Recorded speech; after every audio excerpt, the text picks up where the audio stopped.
ساحل کی آنکھوں میں آنکھیں ڈال کر بولتی آہل کو مزید اپیل کرنے لگی تھی۔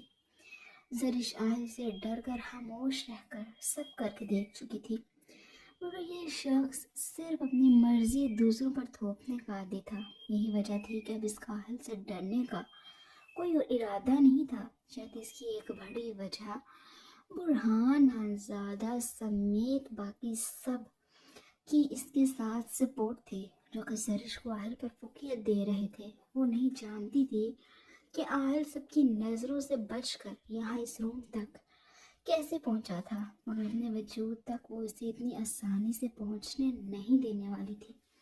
یہ بات تو وہ کل مہندی والے دن سے سوچ چکی تھی، مگر آخر خانزادہ کی یہاں موجودگی اس بات کو ثابت کرنے کے لیے کافی تھی کہ جن رشتوں کی بنا پر یہ لڑکی اتنا ہواؤں میں اڑ رہی تھی، ان لوگوں اور رشتوں کے کسی بات کی اس خانزادے کے لیے کوئی اہمیت نہیں تھی۔ اس طرح الگ اور الٹے مائنڈ سیٹ کا تھا، شروع سے ہی اپنی کرنے کا عادی تھا اور آج بھی وہ اپنی ہی کرنے والا تھا۔ اور تمہیں لگتا ہے کہ مجھے تمہاری کسی اجازت یا پھر مشورے کی ضرورت ہے؟ زرش کی کلائی سختی سے اس کی پشت پر باندھے وہ سراسر اس کی بے بسی کا مذاق اڑاتا گویا ہوا تھا۔ وہ ضبط سے لال پڑتا چہرہ اور آگ اگلتی نظریں زرش کو بھی خوف میں مبتلا کر رہی تھی۔ زرش اب اسے ضد دلا رہی تھی اور یہی ضد زرش کے حق میں غلط ثابت ہونے والی تھی۔ اس سے تعلق قائم نہ کرنے والی بات پر آہل کا غصے سے برا حال ہو رہا تھا۔ میری ایک بات اپنے اس چھوٹے سے دماغ میں اچھے سے بٹھا لو زرش، جتنا تم مجھے اس نانا کے گردان میں الجھا رہی ہو، اتنا ہی تم اپنے لیے مسائل پیدا کر رہی ہو۔ اب کی بار زرش کو کمر سے تھامے وہ اسے بالکل اپنے ساتھ لگاتا اس کے کان میں جھکتا پھنکارا تھا، جبکہ آخر کی سخت اندر کو گھستی انگلیاں زرش کو شدید تکلیف سے دوچار کر رہی تھی، مگر اپنی ضد سے تو وہ بھی پیچھے ہٹنے کو تیار نہیں تھی۔ بغیر پلکیں جھپکائے وہ نڈر انداز میں اہل کی آنکھوں میں اب بھی بے خوفی سے دیکھ رہی تھی۔ انٹرسٹنگ۔ زرش کی اس بے خوفی پر وہ اپنا آئی برو اچکاتا داد دینے والے انداز میں گویا ہوا تھا۔ ماننا پڑے گا تمہارے یہ جنگلی بلی والے اور خصوصاً بیوی والے انداز مجھے زیادہ اپیل کر رہے ہیں۔ ایک بازو میں زرش کے نازک وجود کو قید کیے، جبکہ دوسرے ہاتھ کی شہادت کی انگلی سے اس کی تھوڑی کو اوپر کرتا وہ فدا ہونے والے انداز میں بولتا۔ زرش کو زہر سے بھی برا لگا تھا۔ آہل کی سلگتی سانسیں اتنے قریب سے اپنے چہرے پر محسوس کرتی وہ سرخ پڑی تو ساتھ ہی اس کی خمار آلود آنکھوں میں ابھرتے تقاضے دیکھ وہ آہل سے نظریں چرا گئی تھی۔ ارے ارے ایسے کیسے جناب، ابھی تو اصل کھیل شروع بھی نہیں ہوا اور ابھی سے ہی تم تو نظریں چرانے لگی ہو۔ زرش کو خنوس تھوڑی سی تھامے اس کا چہرہ بالکل اپنے روبرو کرتے نظریں پھیرنے پر گہری چوٹ کر گیا تھا۔ زرش اب بھی اس ایک نظر سے نوازتی نظریں اس کے پیچھے موجود منظر پر مرکوز کر گئی تھی۔ یقین جانو رات کا یہ پہر، یہ تمہارا ہوش اڑا دینے والا دل فریب وجود، پھر یہ نہیں کی تکرار تمہارے اس دیوانے کا ضبط آزما رہی ہیں۔ زرش کو بالکل اپنے قریب کرتے ہوئے اس کی آنکھ کے پاس موجود براؤن تل پر نرمی سے اپنا لمس چھوڑتا پیچھے ہٹا تھا۔ زرش کا چہرہ ہلکا گلابی پڑنے لگا تھا، مگر اس کے علاوہ اس کا چہرہ بے تاثر ہی رہا تھا۔ مسکراتی آنکھوں کے ساتھ اس سے پہلے کہ آہل اس کے لبوں پر جھکتا، زرش اپنا پورا زور لگاتی آہل کو دھکا دیتی اس کی یہ کوشش ناکام بنا چکی تھی۔